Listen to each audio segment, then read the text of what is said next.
powerful storms did more than topple trees and take out power. They sparked a dramatic underground rescue mission in Downers Grove. Yeah, one construction worker was pulled to safety, another, though, presumed dead after being swept through a storm sewer during the height of that storm. Our Darius Johnson following the latest for us right now live in Downers Grove. Darius, such a scary situation. What do we know this morning? I mean, ladies, absolutely frightening. I mean, this started as a routine workday for these workers, and it quickly turned into a heartbreaking search once those storms rolled in. Investigators tell us that there were two contractors who were working below ground inside a storm sewer right here on Curtis Street here in the village of Downers Grove when they were overtaken by those severe storms and rushing water that started to make its way in. One man we know was rescued, and he is expected to be okay. However, the other one has not been found, and they are now calling this a recovery operation. Take a look at some of this video that we were able to gather from the air from our CBS News Skywatch. All of this unfolded just before 1 o'clock yesterday afternoon as a line of severe storms swept across the western suburbs. Downers Grove police say officers were flagged down by workers at a construction site near Curtis and Washington Streets right outside the post office after two contractors became trapped inside a storm sewer below ground. People tell us that they were working on a pipe at that time.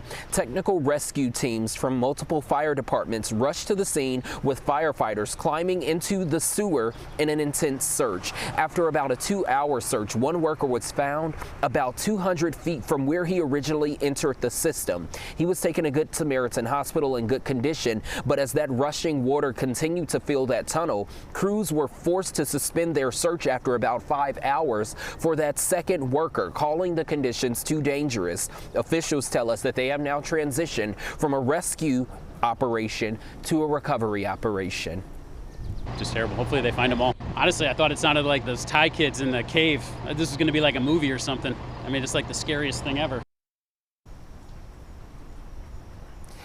Back out here live this morning, we've been able to speak to some neighbors who have been back out walking their dogs this morning, asking us what's the latest and what are the updates. And we started to really ask them how things went down yesterday. That's when the one neighbor told us that it was around 5 o'clock yesterday evening when they called off that search. He also tells us that this system that they're working on then funnels into, I believe it's St. Joe's or St. John's Creek that is just nearby, and it's about 12 feet in diameter. So it will be interesting to see exactly where crews will resume that recovery operation today and if those waters have calmed enough for them to enter and search for that final contract worker that they are looking for. We're live here in Downers Grove this morning. I'm Darius Johnson. Ladies, back to you. All right, Darius, thank you for the updates on that terrible situation there in Downers Grove.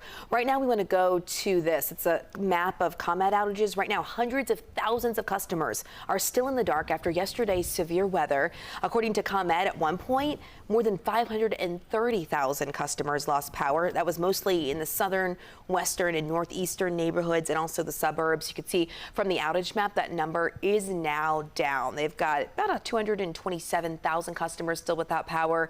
ComEd says its crews are working right now around the clock to get that power back on.